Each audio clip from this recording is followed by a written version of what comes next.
What's up, family? Welcome back to the HBCU Man Cave. It's your boy, your uncle, your cousin, your best friend. It's A. Harris Brown alongside my main man himself. I got Kevin Keys the third. Bum, bum, bum, bum. And we are here to give you, you know what, Kevin, you in that apple. You messed me up with the balloons already. I can't with But you. hey, but the effects came in clutch. I ain't It gonna did. lie. It did. I ain't even gonna hold you. I ain't gonna hold you. But listen, we are here to give you another powerful conversation where men can relate, relax, and release. Whether you're watching us on Instagram, Facebook, or on YouTube, make sure you let us know in the chat where you're watching us from, what city, what state, what HBCU or Greek organization that you represent. At some point, we're gonna give you a shout out and some love. Make sure you put it all in the chat. You know, again, even though we say this is the HBCU Man Cave, I love all of our women. Come on. You were always in the chat, providing us all the energy and the love. Now, this week, we are tackling a heavy but crucial topic. Topic is called Beyond the Struggle, Finding Peace in Pressure. Come on, somebody. Can you say that with me? Finding peace. Turn to your neighbor and say, neighbor, Neighbor. we're talking about finding peace Peace. in pressure. Come on now. Now, September is Suicide Prevention Month, and we're diving into how Black men can find peace amid the pressures of life. We've got some incredible guests with us today, so let's get right to it. But before we get started, let me introduce our special guest for today. First up, we got Joshua D. Simpson, a two-time Clark Atlanta University alum, a licensed associate professor, professional counselor, and is currently pursuing his PhD in counselor education and supervision. His research on the intersection of counseling and spirituality, and he specializes in helping individuals navigate trauma, particularly religious trauma. Ooh. Wait a minute. Because church hurt is a different kind of hurt. And spiritual abuse. Joshua, welcome to the Man Cave, brother. What's going on? What's up, man? I really appreciate being here. Yes, I'm here for it. I'm here for it. Then we also have Aaron Tillman joins us from that other HBCU in Florida. There you go, man. From Florida A&M University, where he's made an incredible mark in higher education. Right now he works at Florida State University as the Chief Diversity Officer for Athletics and a leader in DEI initiatives nationwide. Aaron has dedicated his career to mentoring, counseling, and guiding students. He's also the author of Finding Christ in College and has an amazing story of faith and resilience. Aaron, it's an honor to have you in the cave. Brother, what's going on? Man, super excited to be here, Anthony. I appreciate you. Appreciate you so much. Looking forward to this conversation. All right, well, listen, ladies and gentlemen, real quick, again, like I said, make sure you let us know in the chat. Where, matter of fact, I'm going to go over here to this Instagram real quick and just see who we got out here. Let me just, don't forget. And if you're watching this on YouTube or on Facebook, make sure you hit that like, comment, follow, subscribe, and share. Historically Black Sense on all your platforms. Let somebody know. Let them chime in right now that we are here. Oh, man, let me turn that volume down. All right, let them know that we're here and we're about to get into this great conversation. But before we do, all right, folks, listen real quick. Before we dive into today's discussion, let me tell you about an opportunity. Now, fellas, to Aaron and to Josh, y'all like to travel? Oh, yeah. Oh, yeah. Yes. Are y'all passport ready? Yeah. Oh, yeah, for sure. Absolutely. There we go. I don't want you to miss the HBCU alumni takeover in Dubai happening in May 2025. Now, listen, it's actually my birthday party, but I ain't gonna tell you. But it's my birthday party. So, yes, this is about to be on the popping. And so it's 9 nights at a five-star luxury hotel, yacht parties, desert safaris, and so much more. all while connecting with HBCU alumni from around the world. And guess what? The round trip airfare and luxury accommodations are all included. And a portion of the proceeds even supports HBCU bound scholars. But for more information, ladies and gentlemen, I want you to visit hbculualumnitakeover.net, where luxury meets legacy. You don't want to miss it. Now, Are tickets already on sale? I need one of those right now. I need to go and get the early bird special. I need to get the early bird special. One up if it's ready.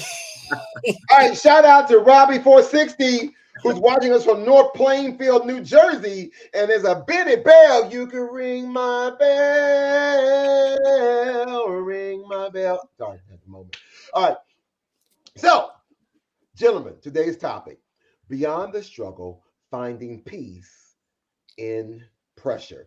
As we reintroduce today's topic, we can't ignore the facts. Listen, Black adolescents, I'm just going to start with the adolescents, have the highest increase in suicide rates compared to other racial and ethnic groups, according to the Pew Research.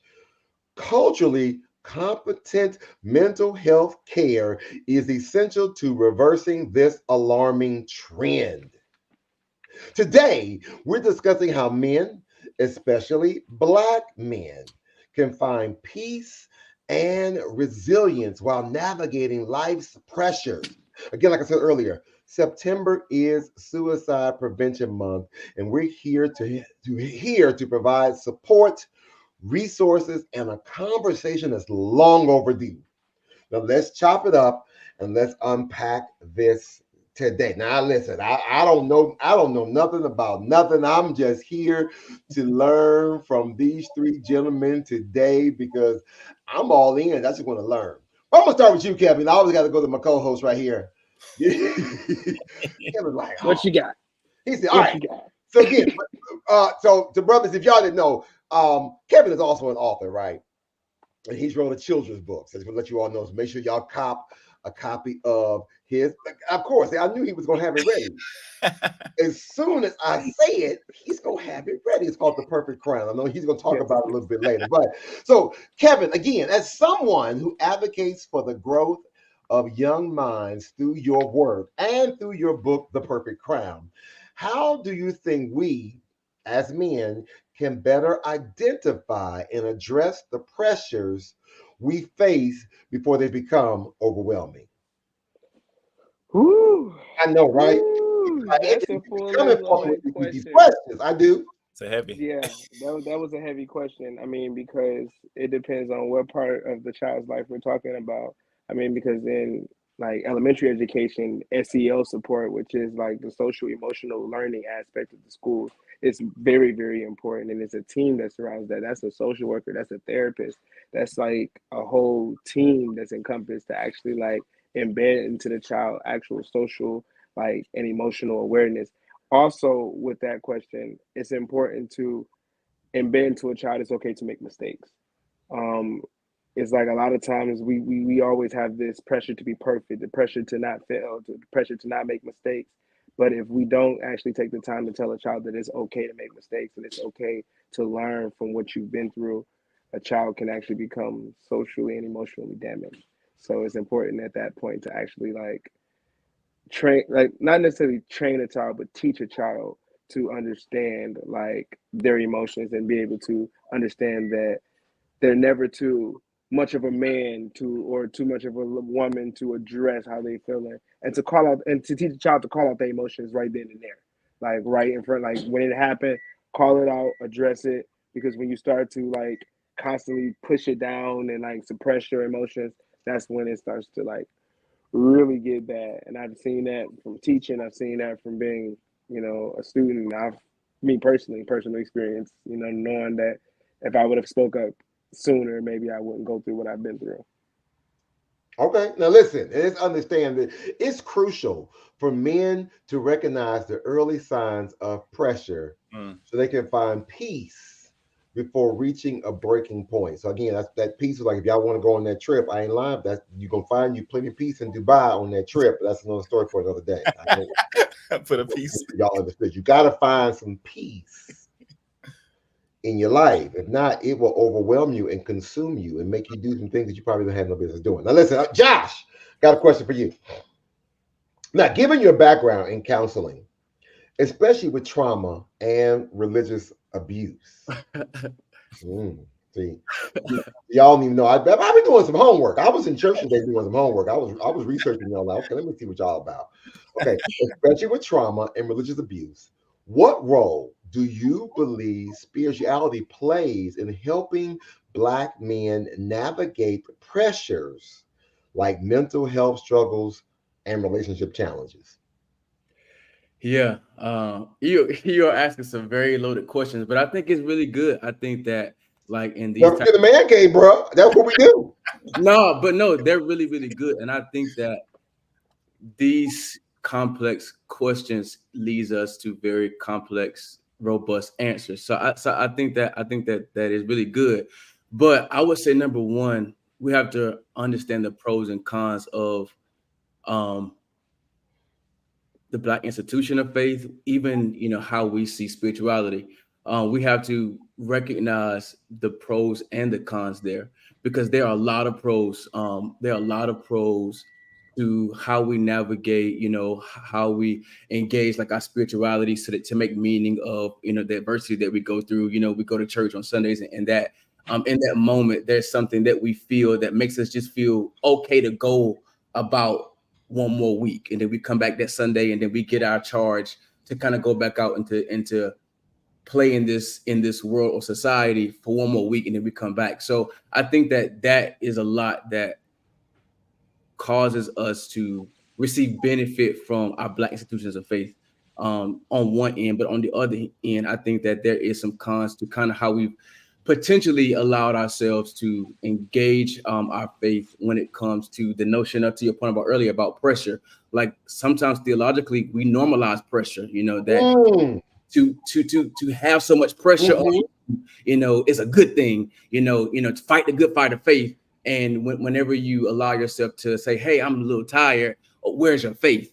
Like those are questions that are asked when you say I'm tired, or when you say I'm depressed, or when you say, hey, I'm dealing with, I believe the prophet. Yeah, I believe he's a prophet. But Du Bois, like, that talks about this double consciousness that we're constantly living in. And so when I admit to you that I'm feeling pressure, your response to me is, where's your faith? And so we have to not only receive the good that comes from our Black faith institutions, but to also assess critically the things that are wrong, like this theology that tells us that we have to always work and to never take a break. So I think that there's pros and cons to that we really have to allow ourselves to live in. Does that mean even Jesus he wouldn't sat down? He rested. He didn't take a break. Yeah. Didn't he walk in the Garden of Gethsemane? Come on now. And had a conversation with his father. Yeah, for sure. Yeah. I'm just saying. And I think that, like, I was teaching a class before, but I was talking about how, like, I think it's relevant. Like, the first thing that we see in Genesis 1 after that was he rested. Like at the beginning of the Bible, it's a story of God, the creator, resting. So it's just like, bro, we got to rest, like, and stop allowing these faith traditions to make us feel like, to your question, that we have to always work, and if we're not working, then we're being lazy, or that we're not pleasing God, because that's not true. I got another question for you, D. I'm gonna stay there real quick, y'all. I'm coming to you, Aaron. I'm coming. But you good? You good? I'm in it right now. I'm listening. So let me ask you, how do we balance faith and seeking professional help? Because so often, because back in the day, I don't know how, back in the day, I remember growing up, and it was just like, oh, you just got to pray about it, and then you just got to go pray. Yeah. We didn't know about, we didn't embrace the professional help side. It's like, oh, just go pray. So how do we find the balance between faith and professional help? One, we gotta first realize that it's not an either or; it's a both and. It's a both and. It's not an either or, and that the manifestation of your faith is going to seek the professional help, because you're putting not just who you are, not just your secrets. You're not just putting your secrets into a space. You're putting your life. You're putting those people, those traumatic people who are associated with those secrets. Mm-hmm. Like you're putting them in a quote unquote danger. So that's faith in itself. The fact that I'm going to allow this person into a place in my life that literally is behind lock and key, but I'm going to trust this person with these secrets for the hope and the faith of freedom. That in itself is freedom. And I think that when we grab hold to that truth, that will allow us to see that it is a both and not an either or. He said it's a both and. Yeah. I love that. All right. Now, again, ladies and gentlemen, according to the National Alliance on Mental Illness, integrating spirituality with therapy has been shown to enhance mental health recovery. And come on, somebody. Oh, you better say it. Turn to your neighbor and say and. And That's it. All right, now come on, Aaron. I'm coming to you now, Doc. I'm coming to you. Aaron, now, as a leader in diversity and mental health for student athletes, I love how the fact that we say student athletes. That's important. How do you approach conversations about mental health and especially suicide prevention with students who often feel the weight of expectation from all sides? Because you got to keep your grades up. You got to win this game. You got to do this for, you got to do this for show. There's all these things that's happening around you. How do you help? How do you approach that conversation? There's so many different avenues to this. And to echo what Kevin and Josh have been saying is that it's this human complexity that we're always navigating. And the thing about student athletes when it comes to this expectation is that they deal with a strong sense of over adultification. So they're feeling like adults before they even step into areas that they would have, from a childhood, from their youth. They're already having these expectations of, I need to perform at this level constantly. So in the work of diversity, equity, inclusion, a lot of it is helping them break down their identities. And most of the time, their salient identity is that primary one where it's, I'm an athlete and I've always been an athlete and that's what people know me for. And unfortunately, they're ruled by the perceptions rather than the reality of who they actually are. So they spend so much time trying to give energy to that salient part of who they are as opposed to understanding and exploring. No one really ever gives them the space to explore that. And that impinges their mental health, kind of as we alluded to and talked about earlier today, where they don't even feel like they can have that space and give themselves the energy to just be.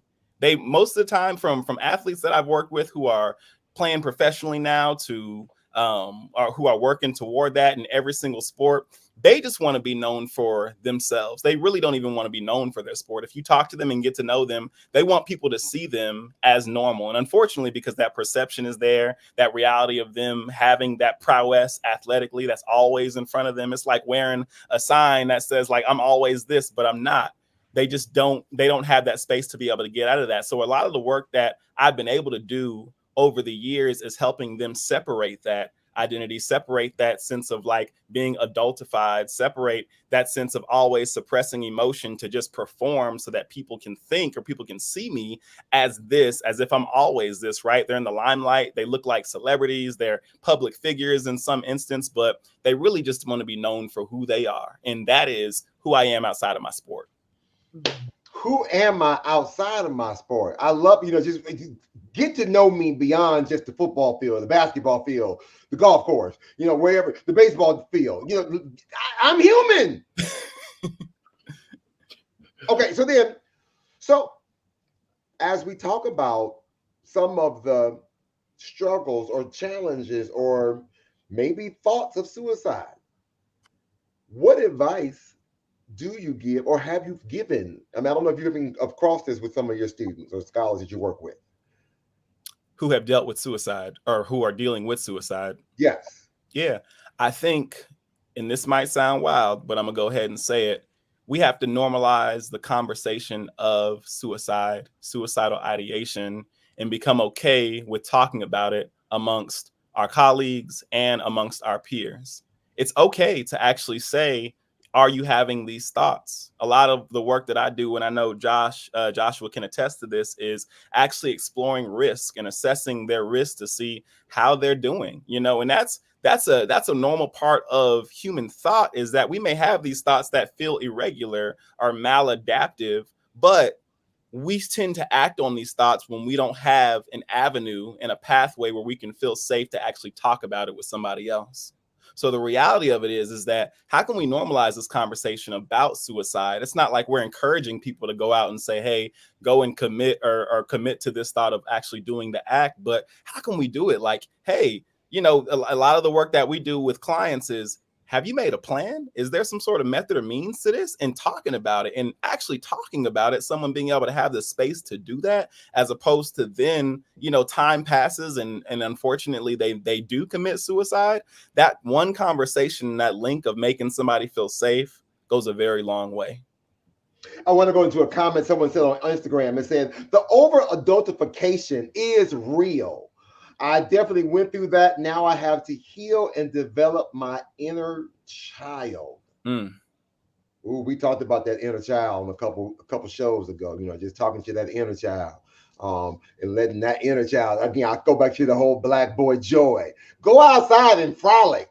Just go help yourself. It'll make you feel better. Just go and be. Yes. Okay, listen, according to the American Foundation for Suicide Prevention, college athletes are often at a higher risk due to the pressure to perform at elite levels. But again, if we can just allow these young men and young women just to be themselves, to be a student first, that part, be a student first, then, you know, get to know the student. And not just the athlete where you trying to get paid because you the man that you didn't bet on the game. I'm sorry. Let me do that. All right. You're going somewhere, huh? He was going somewhere with that one. I was about to start. I was about to get this. I was meddling. All right. Okay. This question is for everybody right here. I got a question for everybody. How can we, as a community, and this is again, even for our folks who are watching us on Instagram, YouTube, Facebook, please share. Like, I see some comments in Instagram, but for those who are watching us on Facebook or YouTube, come on, share. Matter of fact, we might even put your comment on the screen. If it's good, enough, we might even throw your comment on the screen. So, how do we as a community support Black men in finding culturally relevant mental health resources? Well, by putting them out there for one, by actually putting them out there. A lot of times our communities don't even know that these resources actually exist. When I ran my campaign, I had a candidate, not throwing any shade. She said that she worked on a mental health committee board, and they allocated so much money to this mental health resources and to adding mental health resources, but yet where were they? They were nowhere near in our community. They were not around. They were not being presented. They were not being advertised to our people. It wasn't for us. And it was like, but if we actually start to put more, you know, mental health resources in the actual communities, that I'm not going to say everybody don't need them, but we do need them. We have generational trauma, and we don't even talk about the generational trauma on top of the trauma that we deal with just living on a day-to-day basis as being a Black man or a Black woman in America. So it's like, if we actually had resources that actually would, you know, let me not go on that rant. Let me not go on that rant, because then y'all gonna think I'm over here campaigning. Because it's really because of the fact is, when I look at this and we talk about mental health resources and we say, oh, we're out there, but where? Because even when I looked for a therapist several times in my life, I look for a Black male therapist, and yet I can't find one.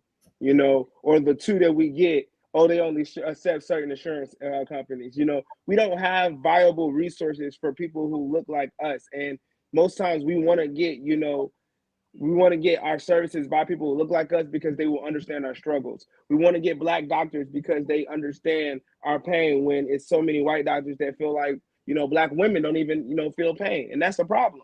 You know, we can't even have right therapists because of the simple fact they don't understand our struggle. You know, we can say that, they say, what's the problem? Well, look at me.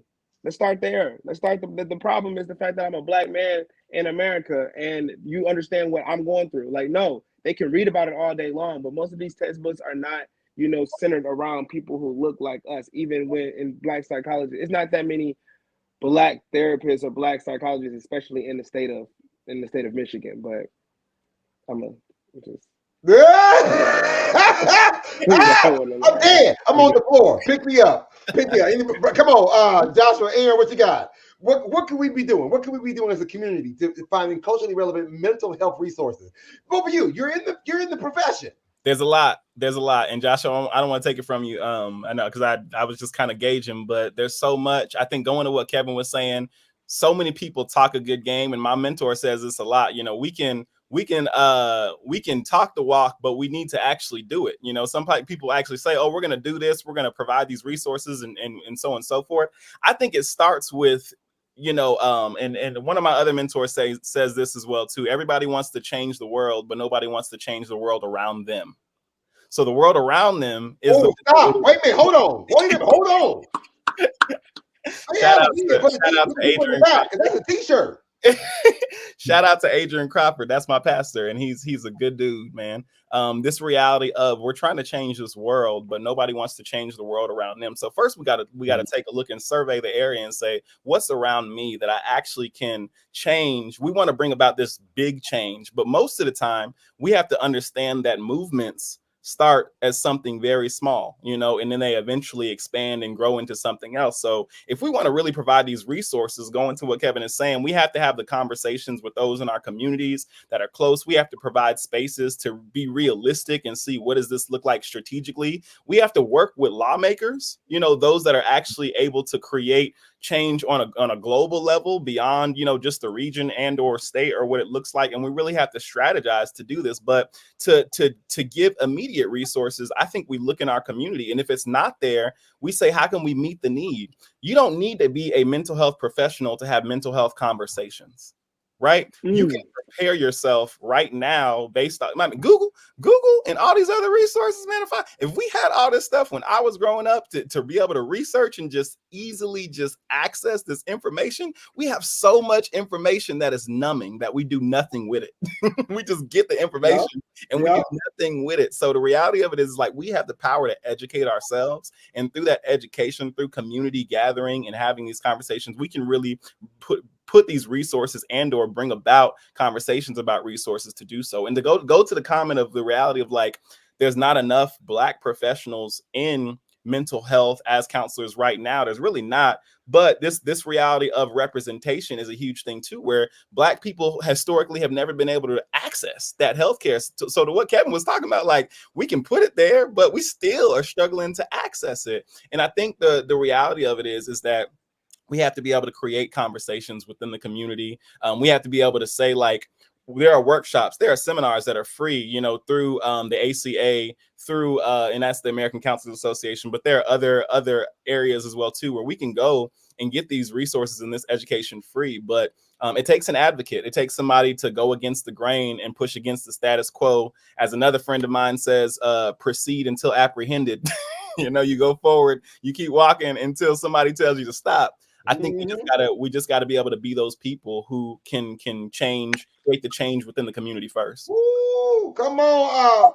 Now listen, let me go to them comments real quick. I see Vernon. This is my classmate. He was on the show last week. He says they can't identify with our wants or needs. I think a lot of times white therapists take us on to be their next case study. Ooh, Vernon, stepping on some toes. Okay. I'm gonna go back over here to the Instagram. Instagram said, first of all, someone said, agree, they do not know it needs to be more educational workshops, and not just workshops in safe spaces, but workshops in places we dare not go. Like let's just let's go in that thing. Let's go into places. Josh, you want to say something about this question? You want to I can get this. I know you. No. I think you in the study right now, man. You work on your PhD. What you got?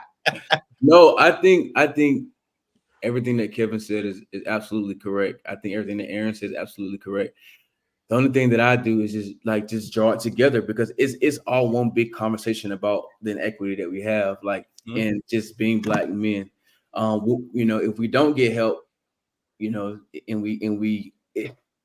it's just so complex, man. And it's really just hearing, you know, just their two stances on it, and just hearing kind of, you know, obviously Kevin, he comes from more of like policy. So he's going to see out of that lens of like policy and like these resources not here because of all of these different things. And then Aaron's on the other side where he's like seeing these students who actually need these services. And I'm in the space where it's just like we want to get to our communities, but there's so many barriers that we have to do to get there. Like there are some of us that exist, but it's hard to get to the community to provide the services because you go through 7 application processes to just get improved with Aetna. But a white counterpart, they can just call a friend who works there, and so there it just shows a struggle on all ends. It's the struggle on the political end. It's the struggle, obviously just culturally being amongst these students and knowing that the services are needed. And then it's hard on our end saying, hey, we've signed up to do this double work, but then there's so much redlining on how they can deem what therapy looks like. So it is a lot. But I think more than anything, somebody said it in one of the comments, but we have to just create therapeutic spaces, because to the point, there's no way in the world that the Black male counselors who exist can get everybody, all of our Black boys or all of our Black men. We can't because, like, to your point, it's not enough of us. But if we can create massive expos or massive places where we come, like in Atlanta or like a Howard somewhere, where we just come say, hey, for this weekend we're going to be empowered, and just have mass impact. And I think that's the only systematic way that we could do this work, because it's not enough of us. Unfortunately, it's not enough of us to get to everybody who needs the support. But if we can kind of maximize what maximum impact looks like, I think that we could do more than what we're doing right now. Awesome. Listen, ladies and gentlemen, if you're just now tuning in to us because somebody didn't tag you in the post, somebody hit a like, a follow, they shared it. Hopefully they shared it. So if you haven't done that yet, hit that like button, hit that share button, and comment. Hit the thumbs up. Do all of the social media things. You are watching the HBCU Man Cave. Today's topic is Beyond the Struggle, Finding Peace in Pressure, because September is Suicide Prevention Month. So we are lifting up all of the things about providing support, the resources, and a conversation that is long overdue. Again, I got my good friend, buddy, my colleague, Kevin Keys III. And then we got 2 amazing guests joining us today. We got Joshua Simpson and Aaron Tillman. Okay, now, brother, I got my next question for you all. Wait, before you ask that question, I just wanted to say something, because we was talking about policy a lot. Now, when we talk about policy, I want the viewers to be very vigilant about this campaign and about what they're saying about mental health resources and things of that nature.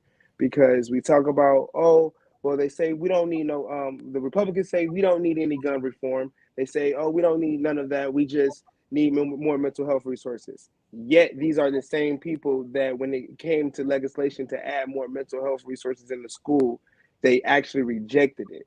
So it's like, let's be more vigilant with how people say stuff rather than what they're actually doing. Push your people that you vote into office.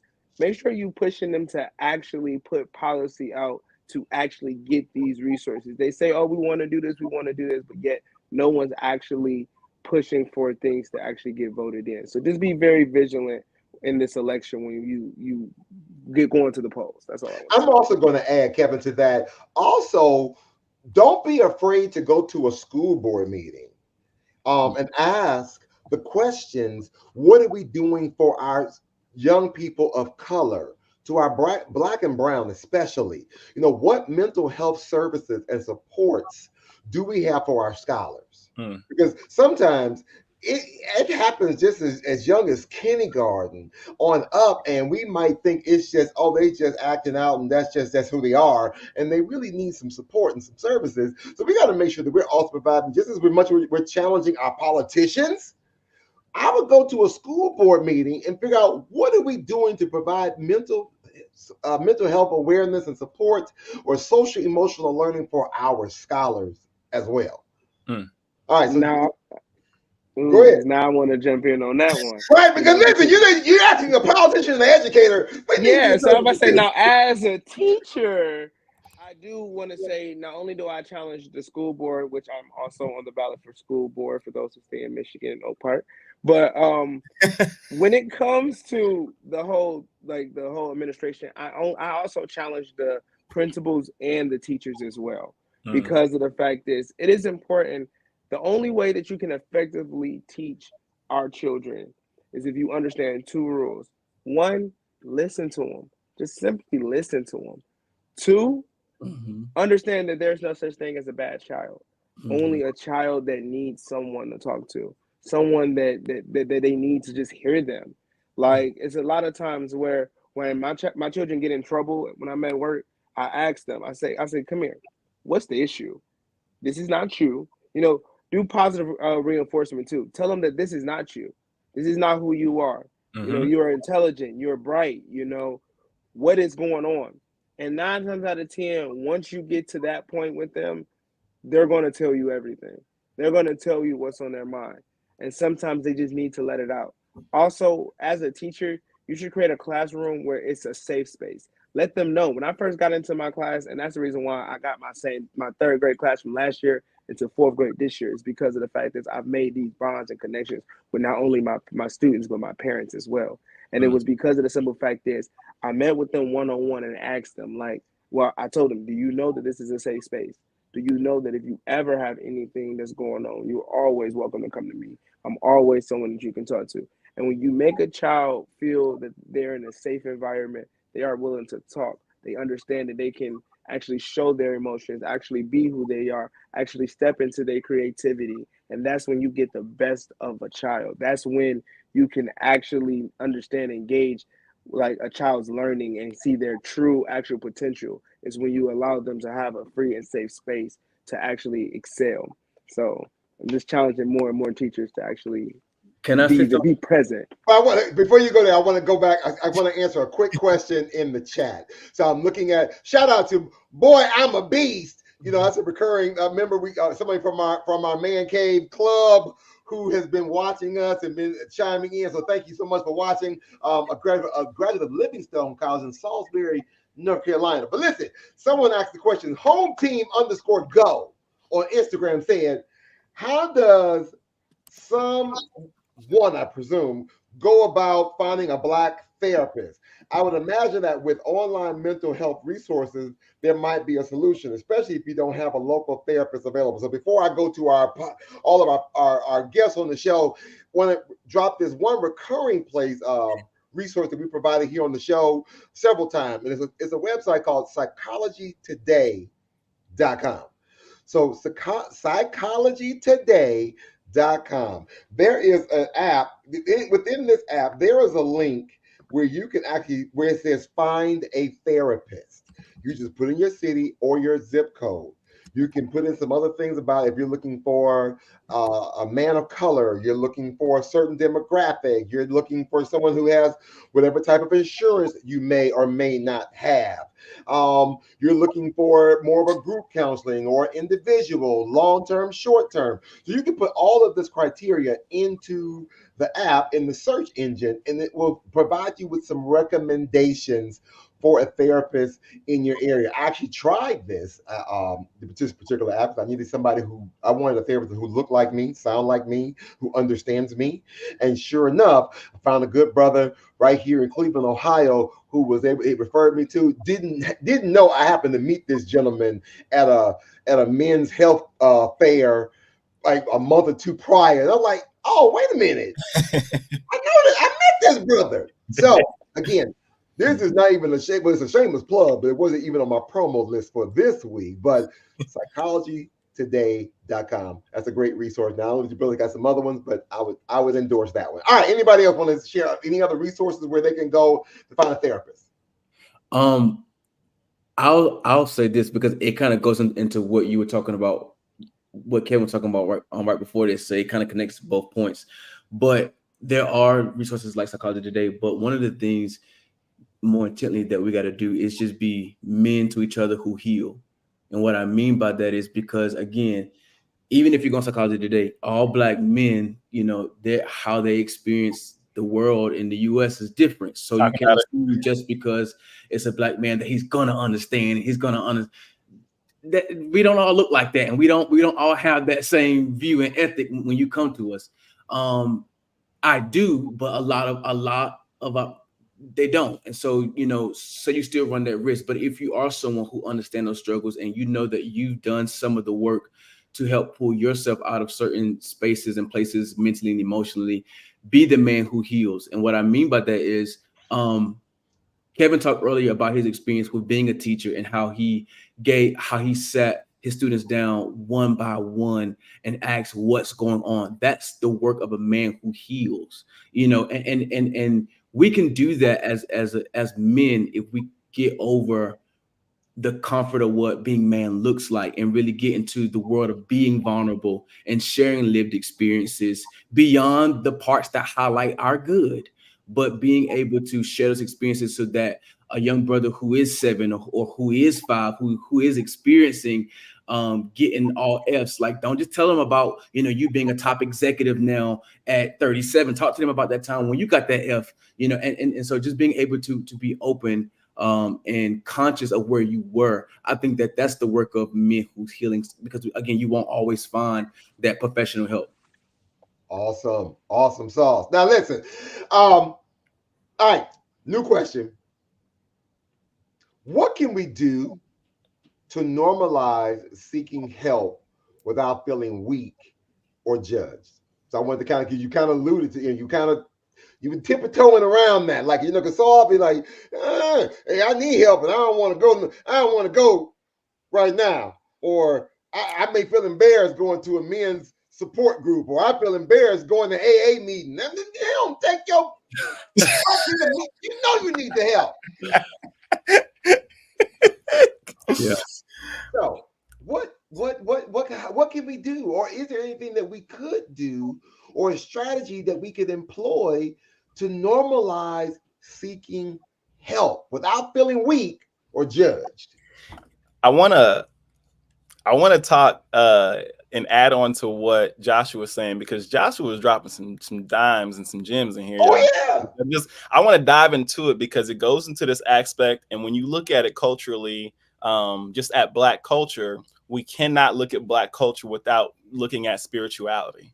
That is just, and I want to talk about this because we kind of alluded to it earlier, but there's been a lot of the aspect of, just praying about it. And I'm not negating that, but I'm also saying it is that, and in that also that comes to it, because many times, hear me in this, we over spiritualize things and suppress our emotions, which removes the conversation completely. So mental health, seeking treatment, all those things like that gets pushed to the side when we over spiritualize this, we got to be strong, or we got to be whatever. I think we talked about it, like, you just got to believe and have faith. And those are essential components when it comes to the faith. But the reality of it is that we also need to include and integrate, as we talked about earlier.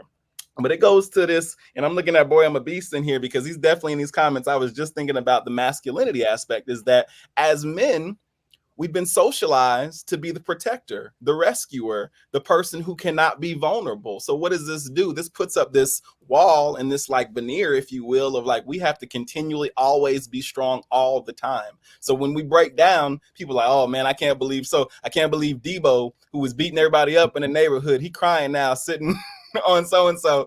I can't believe he became this person who was vulnerable or actually expressed emotions. But what we tend to do is that there has been this narrative on African Americans where you have to be resilient, and it comes deep, way past beyond even slavery, of the reality of like, there's this resilience that you have to always be on, always be ready, always be strong for somebody else. But when it comes to like ourselves, being able to be emotionally vulnerable and open and have those conversations about emotions where we can be mad and it be okay, or we can be sad and not have to have somebody try to come cheer us up, but actually just sit in that sadness, but learn how to process and heal, as Joshua was talking about. I think we start to begin to move somewhere when we get to those places. So again, how do we help that Debo character? How do we help the Debos out there? How do we normalize that for Debo to find the help without us judging him, or he feeling like he's being judged or feeling weak? I'm gonna jump in and I'm gonna say, bro, everything that he said, and on top of this conversation, have an open conversation, and just really Like, and it really start young. Like when we keep going back into this 5, 6, 7, 8 year old, like because it starts when you're young. These morals and these values and how you look at life, it really starts back then. And it's crazy because just like maybe 2 or 3 weeks ago, I had a conversation with just the boys in my class, and I asked them a question of, what does being a man means to you? You know, what does that look like? Like, and you know, some of them had, oh well, if you played football or you played sports or if you knew how to fight, and it's like I said, do y'all know what a stereotype is? And I had to explain to them that a stereotype doesn't always mean that that's what you're supposed to be. You know, if you paint better than you play basketball, it doesn't make you less of a man. You know, yes, you know, we want you to protect women and, you know, have, you know, a woman's back. But at the end of the day, you know, your masculinity is not determined about how well you fight. Mm-hmm. And to be also tell them, like, do you know that it's okay to cry? And a lot of them said, no, crying is for girls. No, crying is for everybody. You're going through something and you feel in some type of way, cry. Feel that emotion. Feel it. Don't suppress it. Do not push it down and say, no, I gotta stay strong. Sometimes you gotta let that out. And to have these conversations with children, it was very important because it changed. You could see that it started to change their perspective. You start to see the wheels turning. You start to see it like start to change where they was like, yeah, you know, I can be myself, you know, and I can feel safe and understanding that this is not okay. You know, because I had children when I first started, these the same kids that just before I had a boy who literally went to go fight someone the day after because he thought about it, just because he thought about it, and let that emotion build up, and instead of addressing it when it happened, he went back the day after and decided to go and fight someone. And I had to explain to them how that could end it bad, you know, especially because son, we in Detroit, so what you doing? But it's like it's like, you know, just being able to teach that young to be able to just say like, look, like it's not the way to handle it. You know, process these emotions, say that this is a problem, address your emotion, and then to tell them that it's okay not to be okay. It's okay to not, you know, feel your best. It's okay to have days where you're just not okay. But it's never okay to stay that way. Create a plan to get better. Create a plan to progress. It's a plan to prevail. But when people they always say keep pushing, but no one talks about that point before you keep pushing that you got to sit within yourself and to feel that emotion and to actually process it. Because if you keep going and pushing and never processing, your trauma in the past is gonna always be there. It's gonna always pop up in different aspects of your life. And it's like the stuff that you dealt with as a kid is gonna keep happening to you as an adult because you have never processed it. You never felt the true feelings that you wanted to feel. I mean, I know people who still haven't processed the relationship that they've been in, you know, 10 years ago or 30 years ago. And it's simply because they want to continue to push it back and continue to subdue it and try to act like it didn't happen. Nah, the problem ain't that it happened. It's the problem is you won't address that it did.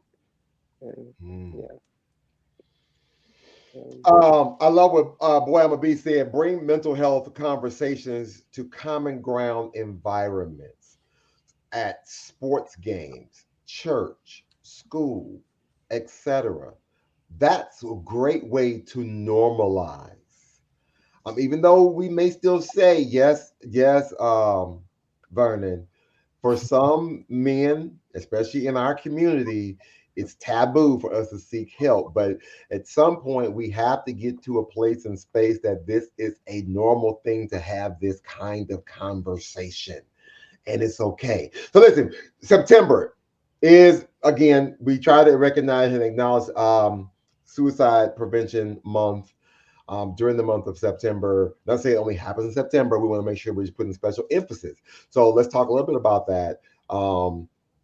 And the rate of suicide among Black men are rising. And I'm just curious, as you all, just wondering, because I don't know much, but I'm just curious to know, what do you think are some of the societal factors that contribute to this rising rate of Black men committing suicide? Go ahead, Joshua. Yep. I'll say this. It's because of this. It all boils down. It's many different areas, but it all boils down to this. The reality is black men can only feel but two. This is my philosophy. Black men can only feel but two emotions, and those emotions are in the confounds of their families and their works. And that is happiness and sadness. And you can only feel those two emotions again when they're in the confounds of your work. If you're happy and you're in the confounds of your family, you're happy because your son graduated and you're showing, your pearly whites, that's fine. But if you show happiness because you just got a personal Corvette for you, you're selfish. You only think about yourself. And so you can't feel that happiness, or you're conceited, or you're stuck up, or all of these different things.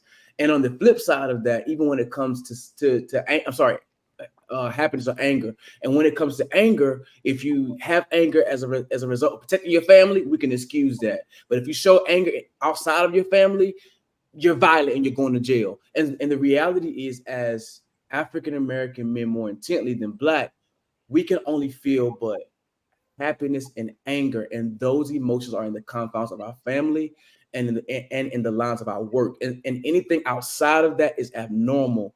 And so one of the things that we can do to help us live through that is to create spaces like this where we can say, you know what, brother, I understand what you're feeling.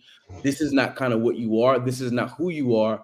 This is a result of all of these external and internal pressures around you that is allowing you to behave this way. But it's not you. It's a manifestation.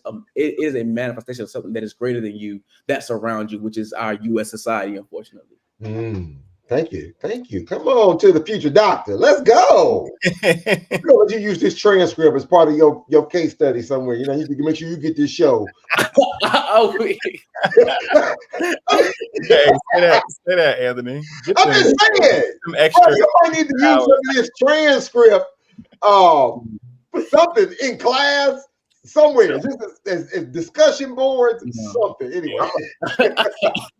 Telling you, man. I want to add. Can I add on to that, Joshua? Sure. I think everything that Joshua said is correct, and I want to just talk into this deeper aspect of societally. Yeah. When you look at it at a societal standpoint, black men make up 6.5% of the U.S. population. That's about 20 million people. But the staggering statistic that always has been a standout is that we make up 40% of those that have been incarcerated. Woo! Talk about it. So you got 6.5% of those in the U.S., but there's this disparity of 40% of black men that are incarcerated. Yeah. They're 5 times more likely to experience psychological distress than anyone else. So they get out and they get back in, and there's this, what Joshua was saying, there's this societal, cyclical, systemic issue that just continues to revolve itself, right? And it just, it rears its ugly head, and then we just say, oh, what should we do? So we throw money at the prisons, and then we want to talk about ending the school to prison pipeline, but we keep funding, and I'm not trying to get political here, but I'm just saying, like, statistically, this is what it is. Mm-hmm. So that's a part that we can't ignore. But it's also a reality of how can we bring it back to a place where we're uprooting this, within our communities. And it starts, I think, as we've been talking about with the conversation, it starts with what Kevin is doing, is sitting down each of those young men and saying, this is who you are. The issue is that we can't unidentify with our trauma. We just believe that that's who we are. So it doesn't take the teacher to tell us that we're stupid or that we don't know anything. That's just who we think we are when we're sitting in class.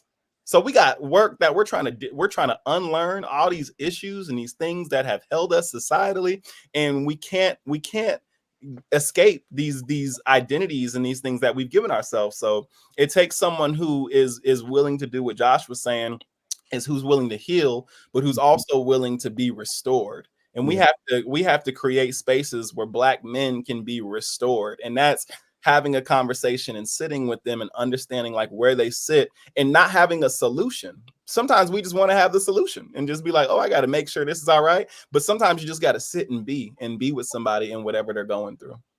Mm-hmm. Come on. Mm-hmm. Kevin, come on, Kevin, because I know you. I see it, Kevin. I'm so glad that everybody went because it kind of what I'm about to say is about to encompass every what everybody said. Um, the problems that lead to suicide within our race is two things: is slavery and systemic racism. Yep. And that systemic racism encompasses the mass incarceration. And I'm so glad that you brought that up because that is exactly what I was about to say. Even though we're 6%, we make up 40% of the jails, and yet they push more money into the prison system than they Then do the the education education system, I'm sorry. Come system. on. Come on. It has been more penitentiaries built than colleges in the last 20 years. They're not trying to build more schools. They're not Mm. trying to educate. They're not trying to put more resources in mental health. They're putting more money into prisons. Come on. Alabama sat there and decided Mm. their prison systems based off of third grade reading scores. How does that make sense? You knew that a child, based off of their literacy, whether they were going to go to jail or not, you had their future written from them since the third grade. Mm. This was systemically done. This is why they say the system has never been broken because the system is doing exactly what it's been set up to do from the beginning, and that is to push us down and make us the lower and middle class. This is what's happening. So I want to say a story for those that say, "Oh, this is not true. This is not true."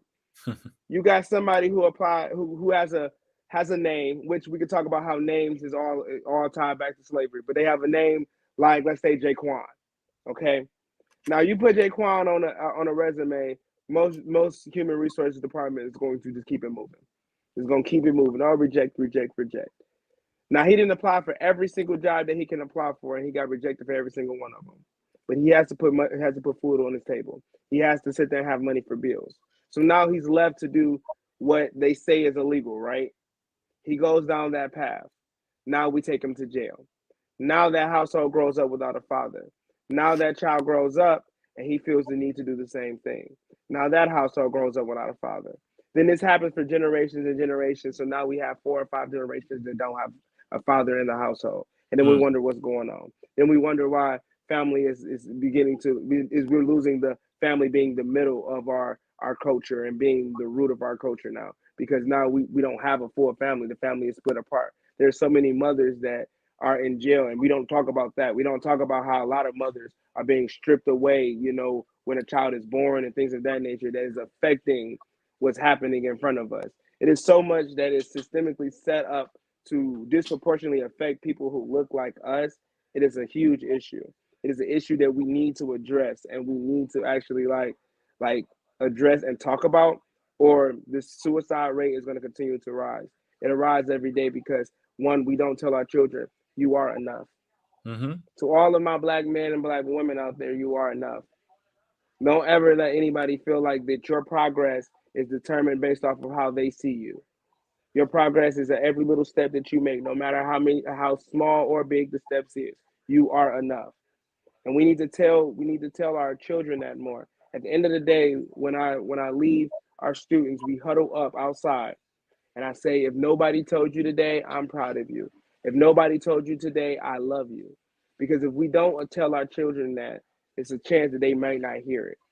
We need to make sure that we are actually setting our children up into a mindset that they are smart. Like you said, they have to unlearn all these different trauma bonds and like the stuff that's in their DNA where they told that they're not good enough or you're dumb or you're stupid. This is stuff that they are being told from the womb on to the tomb. So Mm-hmm. it's like we got to sit there and make sure that we continue to uplift our children, and then to continue to ask our children if they are right. See, sometimes the black household, our parents used to say, "It's always something wrong with you."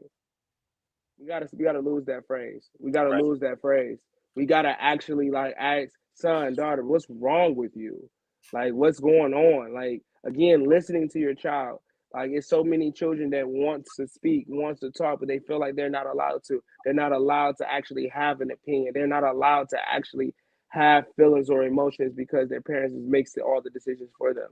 You gotta let a child speak. And I said this before.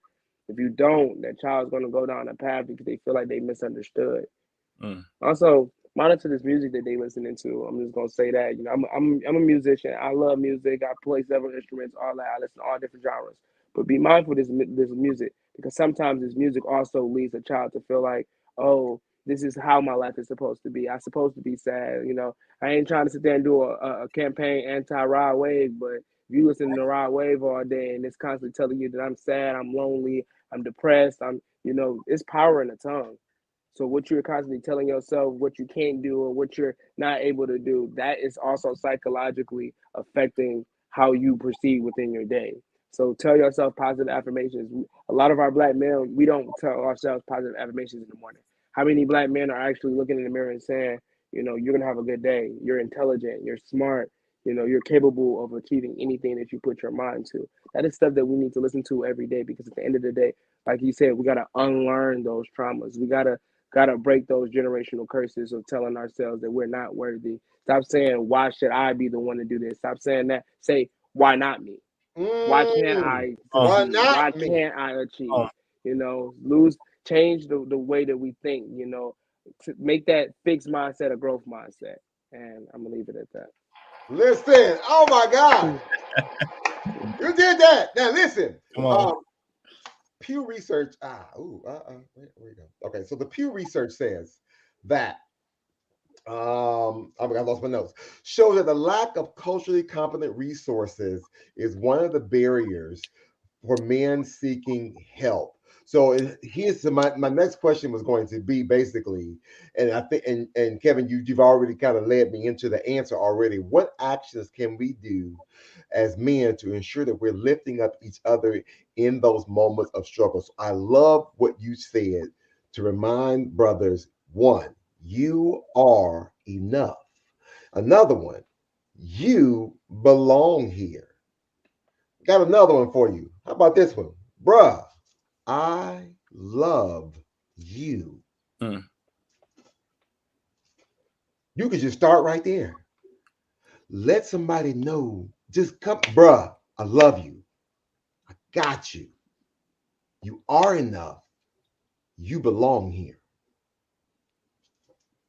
That's just a start. There's just so many more things you probably can say and encourage people, but just take the moment. If you have the ability to encourage somebody, encourage them. Mm-hmm.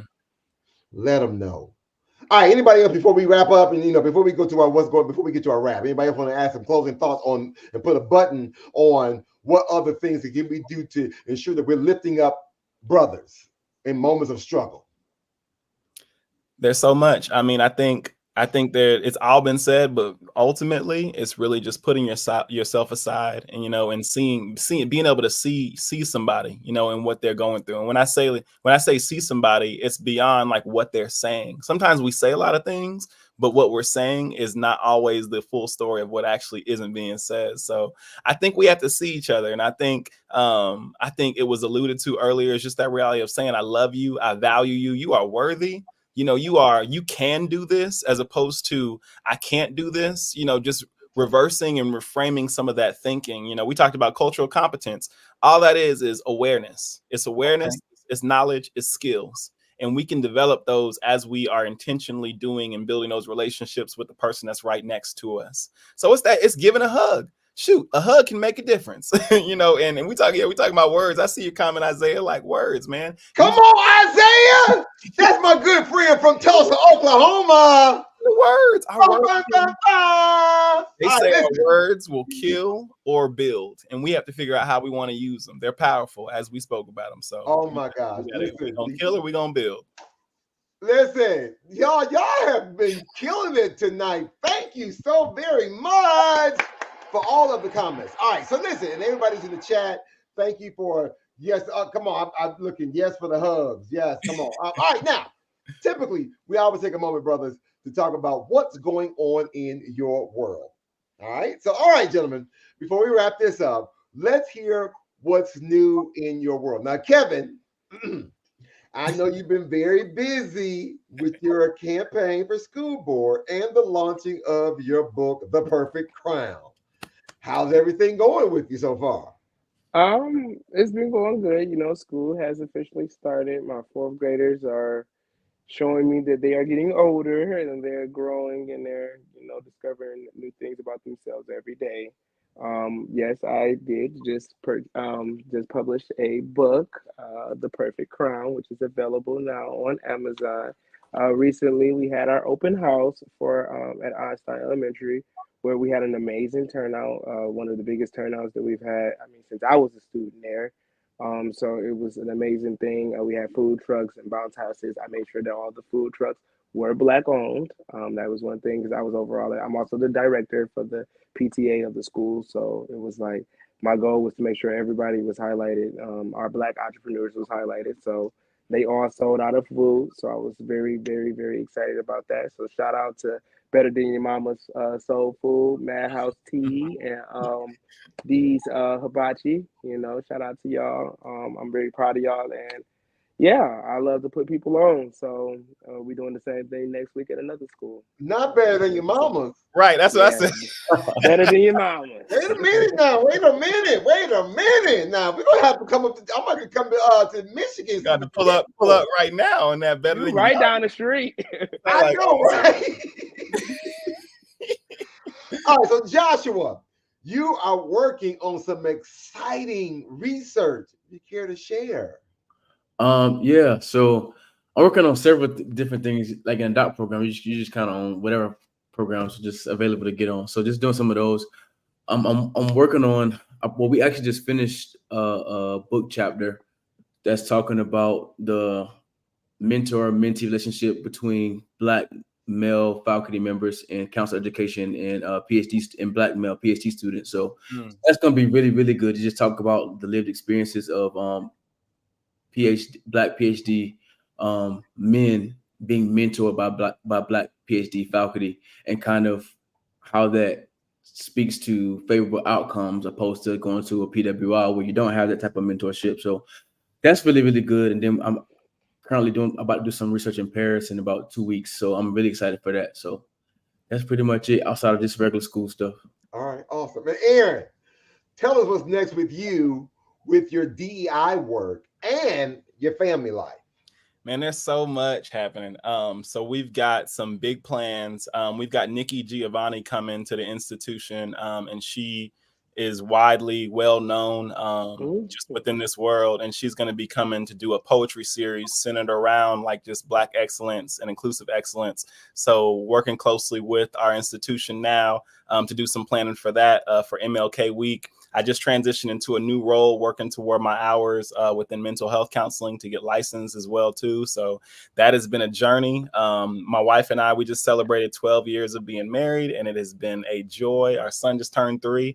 And I just got an unlikely award from our institution. I was not expecting it at all. It was kind of a pleasant surprise, but it was an Outstanding Administrator Award from my work from working with our student athletes over the past year. So I'm grateful. God is doing some amazing things, and I'm just along for this ride to see where it goes. So all good things on this end right now. All right, then. Listen, fellas, and to everyone who is watching, I want to say, Kevin and I want to thank you, Joshua Simpson and Aaron Tillman, for joining us today for this critical conversation. We know that the struggle is real, but finding peace amidst pressure is possible. If you or someone you know is struggling, you don't have to go through it alone. You can reach out just by calling 988 from any phone. It's a suicide and crisis lifeline, or you can visit 988lifeline.org for immediate support. Now, next week, we'll continue our focus on Suicide Prevention Month, diving even deeper into mental health and the support systems that can save lives. Also, let me also give a big shout out to Historically Black Sense for creating a platform where we can have these important conversations. And you can check them out at hbcusense.com. Wait, and one more thing before we go. Anybody want to give me their 2-3 cents on the presidential debate? I was about to forget. Oh, wait. Kevin, Kevin, you got to keep this thing brief because this should be like another whole 2-3 hours just about that. If I want you to talk about the debate real quick. It was, well, from my understanding, y'all down there in Springfield, Ohio, eating cats and dogs. Baby, listen. I don't know what y'all got going on. Listen. I'm not near Springfield. I don't know what to do in Springfield. In Cleveland, we good. But I got some cousins down that way. I had to make a phone call. Like, what y'all doing? Whatever y'all doing, I'm praying for y'all. Yeah. But I'm just gonna say, more of the story is, we're gonna break this down a little bit more soon, very soon. Just stay tuned. But we are not going back. That's all I have to say. I relinquish the floor. It's on you. No, I won't turn back. No, I won't turn back. No, I won't turn back. You gotta go there, Anthony. I'm not doing it. All right, listen, as always, ladies and gentlemen, thank you so very much. Whether you're watching us on Instagram, Facebook, YouTube, you've been watching the HBCU Man Cave. As always, I'm your boy, your uncle, your cousin, your best friend, and you've been watching the HBCU Man Cave, where men can relate, relax, and relieve. Listen, I want y'all to stay safe, stay blessed, and stay focused. And we will see you next time in the cave.